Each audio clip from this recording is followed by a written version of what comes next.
କଳା ପାତିଟା ଆଣନ୍ତୁ ହାତରେ, ସେଇଟାକୁ ଟିକେ କଳାଟାକୁ ଟିକେ ଦେଖେଇ ଦିଅନ୍ତୁ ଦୀପ ଉପରେ। ତା ଦେହରେ ଯୋଉ କଳା ପାଟଟା ଅଛି ଟିକେ ଦେଖାନ୍ତୁ, ଟିକେ ସମୟ ରଖିଲେ ସିନା ସେ କଳାଟା ତାତିବ।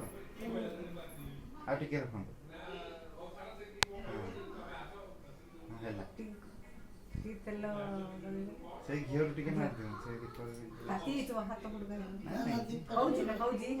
ହଁ ହେଇଛି ତ, ସେଇଠୁ ଟୋପେ ସେ କଦଳୀ ପତ୍ର ଟିକେ ମାରିଦିଅନ୍ତୁ, ବାକି ସେଟାକୁ କୁଲା ଉପରେ ଥୋଇ ଦିଅନ୍ତୁ।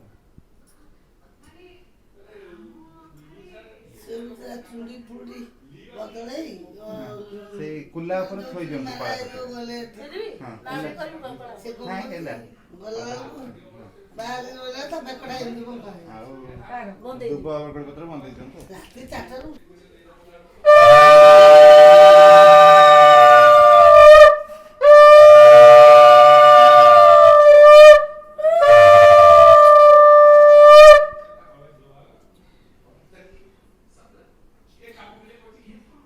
ମୁଠାଏ ପଞ୍ଚୁଆତି ଚାଉଳ କମ୍, ଟିକେ କମ୍ ଆଉ।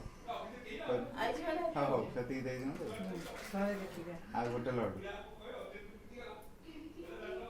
ପାଣି ଟିକେ ପକେଇ ଦିଅନ୍ତୁ। ପିଠା ଥାଉ, ପିଠା ଖଣ୍ଡିଆ କରନ୍ତୁନି ଥାଉ।